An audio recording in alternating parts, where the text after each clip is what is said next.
Okay. Yan, kapares ng sasakyan mo. Oh, commuter po eh. Commuter Mas naman. malaki po yan. Mas maraming laman to. Pero malaki itong sasakyan ninyo ito Okay, andyan tayo magparada sa may blue na sasakyan, ma'am. Tabihan natin. So lapitan muna yung sasakyan na yan. Lapitan mo ng uso ng sasakyan mo. Sige. Huwag lang didikit masyado. Yan, ganyan ano. So gawin mo na lang siguro, lagpas mo ng mirror mo dyan sa ilaw niya. Tapos kumabig ka ng banda ng kanan. Kaya tingin rin dito kung may sasakyan. Okay, kabig ka na dito, ma'am. Todo mo na.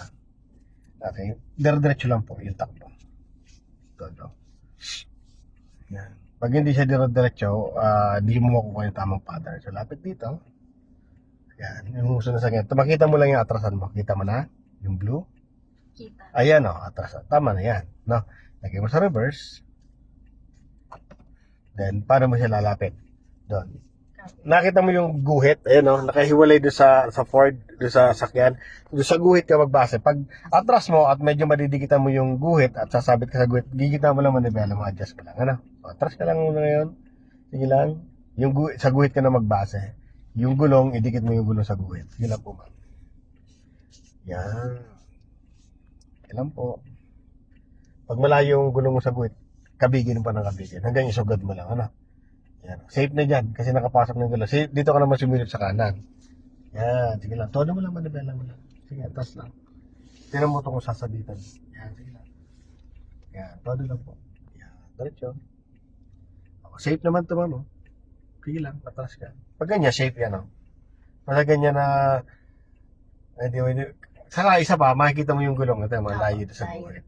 So, pasok yan. Hindi yan sasabit doon sa sasakyan na yan. So, tinan mo lang. Mamaya pa. Hintayin mo na pumantay siya. Kasi pasok na to. Diyan, safe na rin naman. Wala ka dapat i-adjust pa. So, diretso ka muna.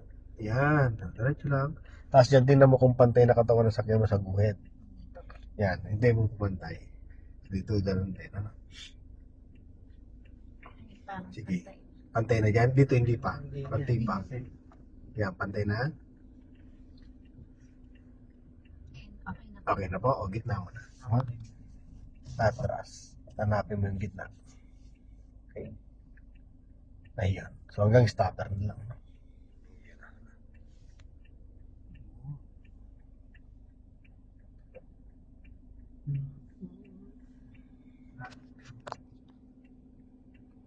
Okay, hanggang mag-gano lang mag-stop na yan.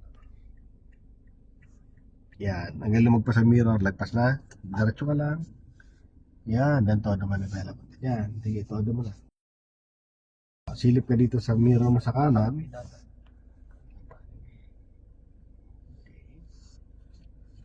Bantin mo. Tingnan dito. Sige, kailan makita mo to si Jilly dito sa mirror, Yan. Kailan makita mo yan dito. Kailan po. Ito. Kita mo naman. Ayan na. Ayan o. Yung guhit, kita mo na. Yun ang lang guhit na yan. So, lagyan mo sa reverse muna. Ang kabig niyan dito sa kanan. Kasi yung puwet, papupuntahin mo sa kanan. Yan. Gamitin mo yung hand over hand. Yan. Sige, lapit mo yung gulong sa guhit. Sa guhit ka na magbase. Yan. Sige, go.